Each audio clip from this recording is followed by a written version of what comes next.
is the news track, and we are starting with some piece of breaking news that is coming in now. The BJP has rained fire on Rahul Gandhi for allegedly not wearing Patka.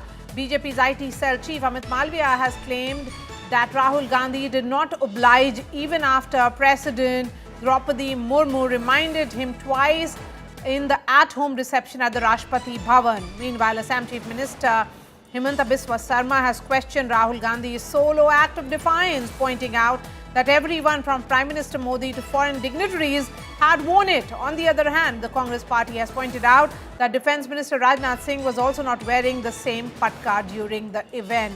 So this is a new controversy which has emerged here, where Himanta Biswa Sarma has now taken on Rahul Gandhi, saying he has insulted the Assamese culture, he has insulted the Northeast culture.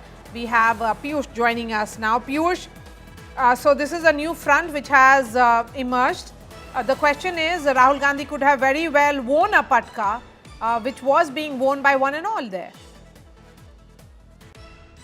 Well, that's right, Marya. What we are now hearing is that it is now taking a shape of a political controversy because what the BJP is now claiming that Rahul Gandhi could have, worn that entire scarf, but he did not do so, and this is an attempt to, insult the culture of Northeast. A huge post, a big post, has also been put out by Chief Minister of Assam, Himanta Biswa Sharma, where he has mentioned about the fact that Rahul Gandhi did so deliberately.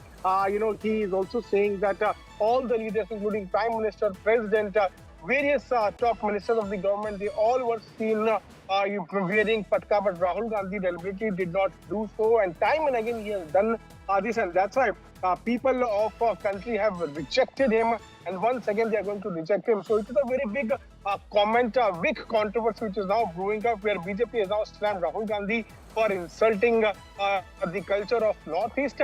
But on the other side, we also have a statement, in fact, a post on social media platform X by Congress leader Pawan Khera, who has also said that not only Rahul Gandhi but Rajnath Singh was also not seen wearing patka. So claims versus counter claims are now coming to the fore, and this entire comment and this entire claim has now taken a political turn. We'll have to wait and watch, Marya, as to how it is going to further snowball. But yes, as far as the comments coming from the Chief Minister of Assam, this is certainly going to snowball into a political controversy, where in coming days we will see both BJP and Congress trading. Interestingly, I'm looking at what Himanta Biswa Sarma has said in his Twitter handle. He has taken to Twitter to put out that tweet. He has said that in an act that was deeply insensitive and insulting to the people of entire Northeast, Mr. Gandhi chose not to wear the traditional patka, a symbol of the region's rich cultural heritage, in the reception which was hosted by the Honorable President of India this evening. The question is that could Rahul Gandhi have worn it? Yes, he could have worn it. Why did he choose not to wear it is the bigger question. Piyush, why did he choose not to wear it?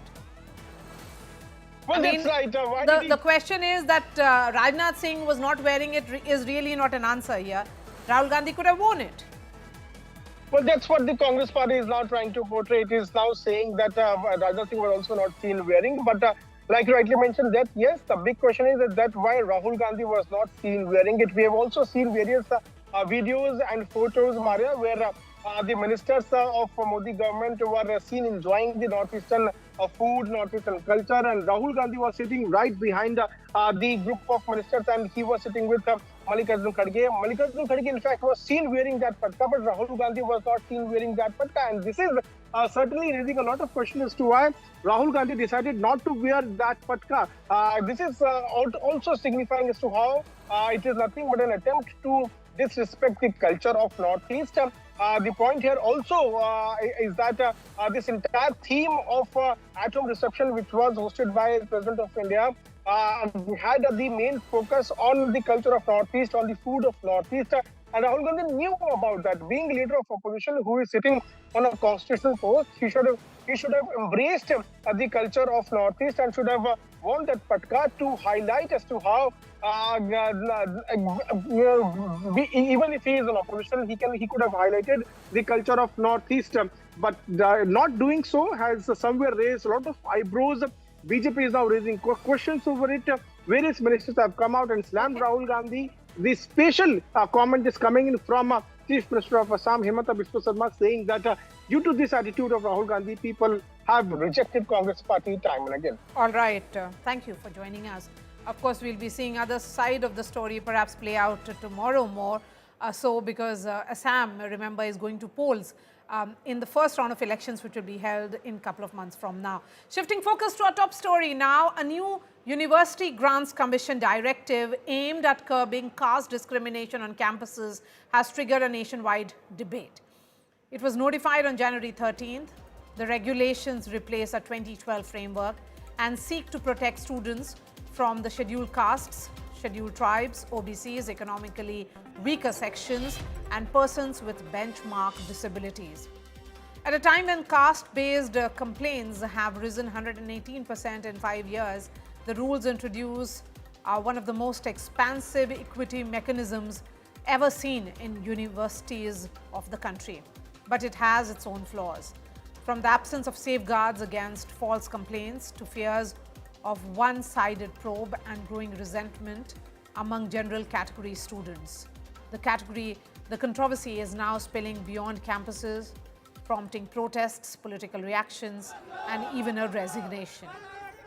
As universities begin to implement these rules, a critical question remains: will this framework strengthen trust and fairness in classrooms or deepen divisions in spaces meant for learning?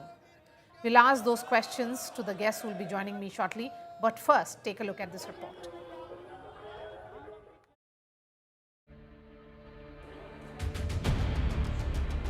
A directive issued by the University Grants Commission to curb caste discrimination on campus has kicked off a row.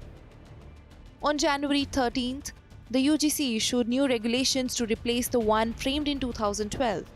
The new rules are aimed at protecting students from scheduled castes, scheduled tribes, OBCs, economically weaker sections, and persons with benchmark disabilities from discrimination in spaces meant to nurture learning.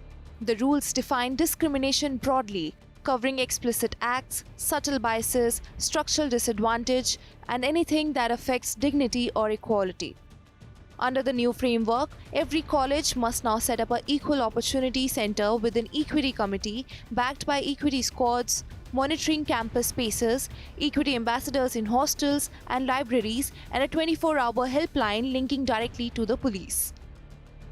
On paper, it's comprehensive equity framework designed for universities. And there is a real need. Cases of caste-based discrimination rose 118% in just 5 years, from 173 in 2019 and 20 to 378 in 2023 and 24. But the regulations are not without flaws. Critics say there is no protection against false or malicious complaints, no guidance on compensation, counseling, or reputation repair for those wrongly accused. General category students are increasingly emerging as invisible, voiceless group within their own institutions, according to critics. Equity committees must include members from SC, ST, OBC, PWBD, and women categories, but there is no requirement for general category representation. Critics warn that this would lead to one-sided investigations where some groups are presumed victims and others presumed perpetrators. As general category students and faculty express resentment and stage protest, the issue is blowing up. Bareilly City Magistrate Alankar Agnihotri has resigned from his post over the new UGC regulations. 13 जनवरी को जो भारत सरकार का gazette release हुआ है, उसमें आपने सामान्य वर्ग के अभ्यर्थी जो यूनिवर्सिटी में पढ़ रहे हैं उसको स्वघोषित अपराधी मान लिया।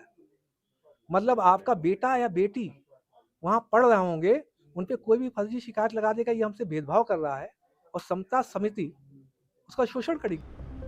The opposition claims the UGC has mishandled the issue. UGC के कुछ उस पे उनको कुछ क्लॉज के ऊपर उनको आपत्ति है। इसमें कुछ उनका कहना है कि उसके अंदर कुछ ऐसे क्लॉज जोड़ दिए गए हैं जिनसे उत्पीड़न होगा।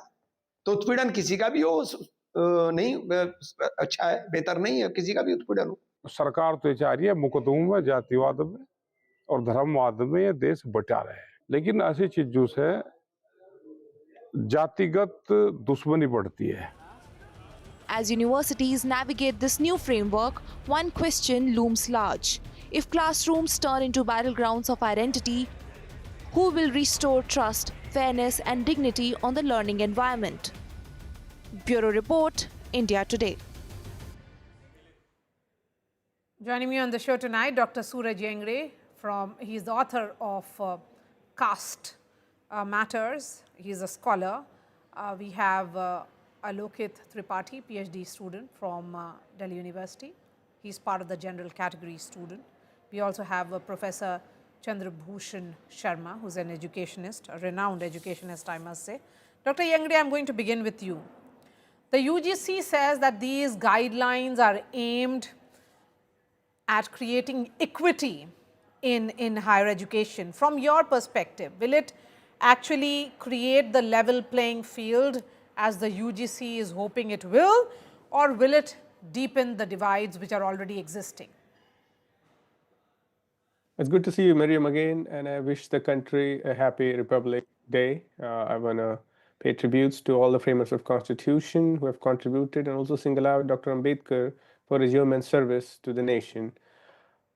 This new directive, I think we should welcome it, simply because it really covers, it backs its policy with data. And the numbers that you have just highlighted, 118% rise, which is quite a significant number. It's not just double, it's more than 100%. And so this kind of new policy interventions, what does to any institution who is trying to create a level playing field, equality, is to provide more grounds for people to have a space where they can act and interact with people without any fear of pushback or also any liability that they may have when they have to raise this issue. You have to understand that these laws come from a place where a student who has overcome so many institutional barriers and then has gone to university, and then to have faced the same after even gaining credentials and entering into an educational space is something that's really unbecoming of any constitutional republic. And I think what these provisions do to us at the moment is to allow us to reflect on and also create a sort of deterrence. See, any policy is meant or foundational principle of any law is to create deter, is to discourage, is not to encourage any form of violence or discrimination that may come across. So I think when we see this in light of this broader debate and perspective, I think it's a great welcoming move. And I think the department and the UGC who has done work behind this deserves a commendation. Okay, so you are welcoming it. What about you, Alokit? What are your concerns, and particularly students like you who come from the general category? Ma'am basically इस जो नया जो UGC equity जो इन्होंने include करी है guidelines में, उस मेरे अकॉर्डिंग इसमें एक सबसे पहली बेसिक जो कमी देखता हूं मैं, वो है एक डेफिनेशन जो लिखी गई है कास्ट बेस्ड डिस्क्रिमिनेशन की, जो नया क्लॉज ऐड करा है, उसमें इन्होंने एससी एसटी और ओबीसीज को एज अ विक्टिम मेंशन करा हुआ है. तो victim can be a general caste boy और girl can also be a victim ना. तो सबसे बड़ी प्रॉब्लम तो उसमें मुझे ये दिखती है. अपार्ट फ्रॉम दैट जो दूसरा है उसमें जो पीआईएल डाली गई थी सुप्रीम कोर्ट में, सुप्रीम कोर्ट ने भी जो मेंशन किया था, उसमें ओबीसीज को कहीं पे भी इसमें इंक्लूड करने की बात नहीं करी गई थी. तो मेरे according this is completely a political move कह सकता हूँ इसको, कि जो ओबीसीज को जो इंक्लूड करा गया है वो एक पॉलिटिकल मूव है.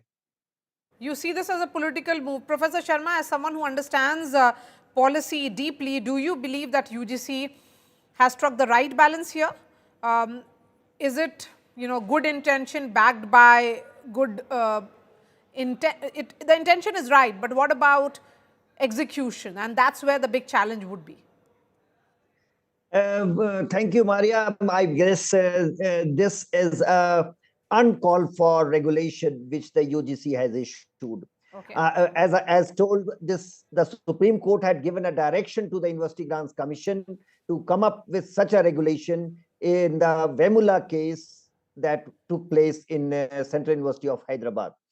I have very strong belief that the University Grants Commission failed to convince the Honorable Supreme Court that the case was, or the suicide happened in spite of all the measures that we already have. I don't understand why we are, in spite of the guidelines, which is known as the SEDGs, guidelines for providing equitable opportunity for socio-economically disadvantaged groups. Why do you need a new regulation? You already have the internal complaints committee, which is a very, very strong and powerful body on all campuses. And we have seen on campuses, every complaint is taken very seriously and campuses are satisfied.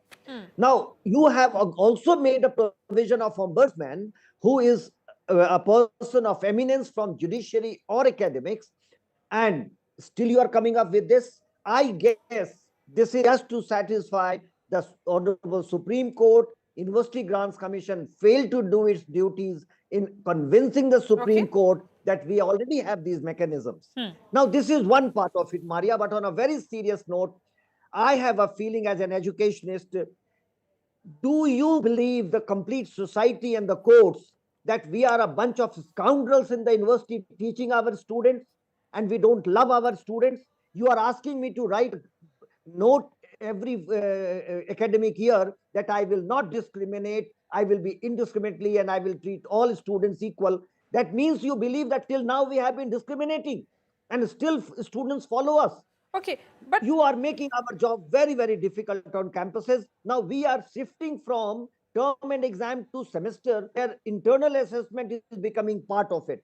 How would we do our internal assessment? So then Dr. Yengde, the concerns are legitimate here about the fairness. And perhaps there's no need for a provision of this nature. Why bring it at all? Not required. Dr. Yengde, will you respond, please? Yes, I mean, I think when we're talking about fairness, the premise is that we are a fair society. That is a very wrong assumption. We are starting off from a point of departure, which is unfair. And to set unfairness into motion, we need fairness. Now, I take the concerns of fellow panelists into consideration, and I would just want them to take a step back and think about all those vulnerable students, let's say coming from the hill areas of some tribal land. And when they are accessing these spaces, enormous institutional barriers are raised, and very fact starts the faculty from SC, ST, OBC community are not there. Now, Mr. Sharma, Professor Sharma has a student from a background who is equivalent or same background as a Sharma. He may be able to relate to it, but there's no way I can tell you if Professor Sharma has no access to any tribal land or a Dalit community, will be able to empathize with the lived reality of this. So we have to understand that the faculty position, in fact, IITs are lagging behind with faculty, let alone have the representation of SC, ST, OBC students. Now, taking into this fact, if the whole idea is to set across a precedence of fairness, why is there not recruitment adequate to the SC, ST, OBC population in the positions of faculty teaching, as well as the students who are apportioned a certain quota in universities? And we see there is a big blank check that remains to be filled. Moreover, when we recognize that the provisions are meant to support students, especially the kind of bureaucratic barriers that Professor Sharma has pointed out that may create, if we are moving to semester and we have to write an additional report. I mean, you have to be accountable to that. That's why students are facing this problem. And if you are somebody who is there to look out for your students, I'm sure you'll have a joy to write a report to say, you know what, I did this, and this is the constitutional mandate. But the question here is, Dr. Yengde, that aspirations of students like Alokit are perhaps being compromised in the name of social justice. I don't think so. I mean, I don't think Alokit has to worry about it if he's not going to go and commit a crime against STs, OBCs. If Alokit is just being a good Alokit student, contributing to the nature of fake cases होंगे, जो fake allegations हो सकते हैं, उसके लिए भी इसमें कहीं पे भी कोई भी punishment mention नहीं करी गई है, जो victims होंगे उसके लिए, वो भी तो इसमें एक drawback हो सकता है, सर. नहीं, Alokit, आप सही कह रहे हैं. Mariam, if I may respond to him in Hindi or English, whatever you recommend. Yeah, whatever you think is right. Please go ahead. He's spoken in Hindi. You can. आपकी जो चिंता है उससे मैं वाकिफ हूं, पर आप चिंता ना करें अलोकित. क्या होता है कि हर कायदे का एक नियम होता है. अगर कायदे वहां बने हुए हैं तो उस हिसाब से तो भारतीय संहिता भी मत लगाओ. दुनिया भर के कायदे हैं. अगर हम उस प्रेमिस से चल रहे हैं कि जैसे आपने भी बताया नॉर्थ ईस्ट एरियाज या कहीं से कोई स्टूडेंट आता है, तो अगर वहां से कोई फीमेल स्टूडेंट सब यहाँ पे अगर आके कहीं बाहर आके पढ़ रही है, तो उसके साथ साथ उसकी फैमिली ने भी जो एक पुरानी रूढ़िवादी सोच होगी, जो महिला शिक्षा के विरोधी रही है, उसको तोड़ के वो यहाँ तक पहुंची होगी। अब उसको यहाँ पे बाहर यूनिवर्सिटीज में आके ऐसे फेक एलिगेशंस का सामना करना पड़ता है, तो मतलब फाइनली तो वो वहीं पे आके रुक जाती है। फॉर एग्जांपल लेट्स से अभी मैंने एक न्यूज में देखा था, एसआरसीसी जो एक टॉप मोस्ट इंस्टीट्यूट माना जाता है, वहां पे एक फीमेल स्टूडेंट पे फेक एलिगेशंस लगाए गए SC/ST एक्ट्स के। Now, what we are necessarily seeing here is there is a deep anxiety among the dominant caste students who are used to penetrating into the system by ensconcing their own self and really dominating within the discourse of their own caste culture. Now, if people like Alokit are confident that I am not going to do anything that's going to be against the constitutional value and the principles, I'll treat everyone equal, he need not worry about fake allegations. Let me ask The that question to Professor मैं जो Bhushan fake Sharma. Allegations है, जो fake allegations होंगे उसके बारे में Professor बात कर रहा Sharma हूं। first. Do you think that the UGC should revisit these guidelines, or should students like Alokit just adjust to the new reality? Professor Sharma. I strongly feel that this regulation is uncalled for. This must be revisited, and trust your institution, trust your academia. Instead of this regulation, I will ask one thing. You say that on the committee we will have 3 professors. The UGC can the UGC ensure that every public university has at least 3 professors? You don't have. You don't have teachers. You have not filled a position in many states for last 10 to 15 years, and you are talking of these committees. Think about your teachers. Instead of doing something for the universities, I think this is a political move and not an academic move. So that question that I asked, because of the backlash that we are seeing, what's the way forward? Alokit, your response, and then I'll give the last word to Dr. Yengde. अब मेरे according एक जो problem है, एक उसमें equity squad का भी mention किया गया है, जो 24/7 एक कॉलेज में, कॉलेज प्रेमिसेस में या कैंपसेस में एक सर्विलांस पे रहेगी, सर्विलांस रखेगी स्टूडेंट्स के ऊपर, उनके सारे वर्ड्स, उनके सारे एक्शंस के ऊपर। तो सबसे पहले मतलब व्हाट आई थिंक, जहां एक तरफ गवर्नमेंट जो है वो साइंटिफिक टेम्परामेंट की बात करती है, वहीं दूसरी तरफ ऐसी नए रूल्स या रेगुलेशंस लाके आप फाइनली कंट्री को वहीं पे ही खड़ा कर देते हो जिस सोच से हम लोग बाहर निकल कर आए थे। और जब हम एडमिशन के टाइम पे एक अंडरटेकिंग साइन करेंगे कि कोई भी कास्ट बेस्ड डिस्क्रिमिनेशन हम नहीं करेंगे, तो ये एक तरीके से जो है कास्ट बेस्ड डिस्क्रिमिनेशन को और बढ़ावा देगा। उससे हमें और ये चीज होगी कि पता चलेगा कि अच्छा ये कास्ट बेस्ड डिस्क्रिमिनेशन हमें नहीं करना है, तो उससे एक तरीके से बढ़ावा मिलेगा। This is what my thinking is. Okay, I'll give the last word to Dr. Suraj Yengde. Please go ahead. Thank you, Miriam, for hosting this panel. I think what we ought to understand is there is a fear within the culprit's mind that I may commit this crime. So let me just be, aware of this and not commit to it. Sir वो fear और जो डर और जो भय है वो तो सर कहीं पे भी डेवलप हो सकता है ना। मैं जब मुझे पता ही नहीं है कि इम्प्लिसिट और एक्सप्लिसिट एक्ट्स हैं क्या, उसमें डिफाइन ही नहीं किया गया है कहीं पे भी, तो मुझे नहीं पता जो मेरे लिए इम्प्लिसिट हो वो सामने वाले के लिए ना हो, या सामने वाले के लिए जो इम्प्लिसिट हो वो मेरे लिए ना हो। तो ये तो एक प्रोफेसर, टीचर्स और जो नॉन टीचिंग स्टाफ जो है इवन उनमें भी एक गैप बनेगा ना। Okay, let Dr. Yengde finish his point, please. Yeah, sure. Thank you, Miriam. I think that's why we need an overhaul of the system, and we really need this kind of compulsory education about caste sensitivity, making students aware despite their background to know about each other's. For unfortunately, our curriculum is so geared towards fitting the dominant narrative that very rarely we see SC/ST culture and their kind of linguistic apologies that they come with by having their own tone into this market, getting underrepresented. And so for us, when we see this kind of a policy that is coming out with certain measures of progressiveness, we have to welcome the equity, and it's very good because we have seen that there is a rise of 118% of such cases, and this is the government data. Non-government data exceeds. So people like Alokit and others need not worry. In fact, they have to participate, think of this space as a democratic space and a country that has gone far, and you have to think about beyond the caste principle that were existing pre-1950. Now we live in an egalitarian Republic India. Okay. On that note, perhaps the right debate to have on 26th of January. So Professor Chandra Bhushan Sharma, Alokit and Dr. Yengde, really appreciate your time. Thank you so much. And to all the viewers of News Track, happy Republic Day. Thanks so much for watching, and I'll be seeing you tomorrow.